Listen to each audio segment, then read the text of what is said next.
যুদ্ধ হলো, একে একে সবাই শহীদ হয়ে গেছে, আসরের নামাজের সময় হয়ে গেছে। হুসাইন রাদিয়াল্লাহু তাআলা একা, হুসাইন রাদিয়াল্লাহু তাআলা একা হয়ে গেছে। হুসাইন রাদিয়াল্লাহু তাআলা পানির পিপাসায় এতটা দুর্বল হয়ে গেলেন, তিনি ফুরাত নদীর কাছাকাছি গিয়ে দুর্বল অবস্থায় তিনি পড়ে গেলেন। এমত অবস্থায় মালিক বিন বশির, ইতিহাসের এই সমস্ত নিকৃষ্ট ব্যক্তিদের নাম মনে রাখা দরকার, ঘৃণার সাথে স্মরণ করার জন্য। সে মালিক বিন বশির সর্বপ্রথম হুসাইন রাদিয়াল্লাহু তাআলাকে তরবারি দিয়ে আঘাত করলেন।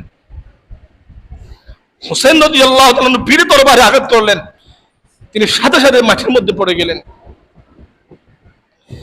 কষ্ট করে হুসাইন রাদিয়াল্লাহু তাআলা একটু সামনে আগাইতেছে, হাত দিয়ে আগাইতেছে, একটু পানি খাবে, পানি।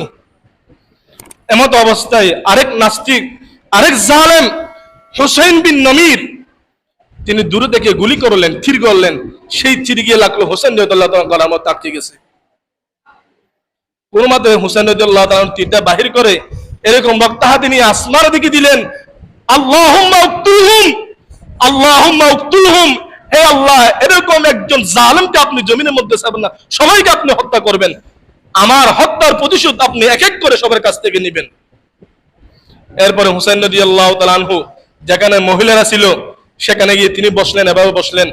সর্বশেষ তার দুইটা সন্তান বেঁচে ছিল, একটা হলো আলী জাইনুল আবেদিন, ছোট ছিল, আর তার নাম ছিল আব্দুল্লাহ।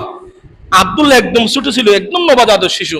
তাকে কোলে নিয়ে হুসাইন রাদিয়াল্লাহু আদর করতেছে, রক্তমাখা শরীর নিয়ে এই আদর করতেছে। এমত অবস্থায় কুফার আরেকজন মানুষ ইবনে মুকিদুন নার, সে তীর মেরে সে নবজাতক শিশুকে শহীদ করে দিল। হযরত হুসাইন রাদিয়াল্লাহু তাআলা সেই শিশুকে আকাশের দিকে দেখেন, আয় আল্লাহ, আসমানের সহযোগিতা যদি আহলে বাইতের জন্য বন্ধ হয়ে যায়, তাহলে যেটা ভালো হবে আপনি সেটাই গ্রহণ করেন, এদের একজনকে আপনি ছেড়ে দিবেন না। এই বলে হুসাইন রাদিয়াল্লাহু তাআলা আবার দাঁড়িয়ে গেলেন, আবার দুই হাতে তরবারি নিলেন। তিনি হতাশ হন নাই, তিনি দুর্বল হন নাই। এমন ভাবে কুফাবাসীর উপর আক্রমণ করতেছে, ইতিহাস বলে বাঘ দেখলে যেমন ছাগল পালাই, হুসাইন রাদিয়াল্লাহু তাআলার হাতে তরবারি থেকে কুফাবাসী সেভাবে পালাইতেছে। হুসাইন রাদিয়াল্লাহু তাআলা একটু দুর্বল হয় নাই। হযরত হুসাইন রাদিয়াল্লাহু তাআলা একটু যখন ক্লান্ত হলেন, জুরাই ইবনে শরীক নামে একজন ব্যক্তি, তিনি তরবারি হাতে নিয়ে দাঁড়িয়ে আছেন। শিমর বিন জিলজুশন, সেই তৃতীয় পক্ষ মুনাফিক, বলতেছে, আরে এখন কিসের অপেক্ষা, হুসাইন তো দুর্বল হয়ে গেছে, কে আসো যে তাকে হত্যা করেই উবাইদুল্লাহ বিন ইয়াজিদকে খুশি করতে পারবা। এই কথা শুনে কমবখ্ত শরীক ছেলে জুরা, তিনি দুই হাতে তরবারি নিয়ে হুসাইন রাদিয়াল্লাহু তাআলা ডান হাতে রক্ত করলেন, বাম দিকে একটা আঘাত করলেন।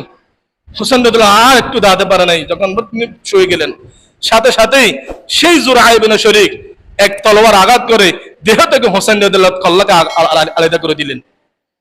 নাউজুবিল্লাহি মিন যালিক।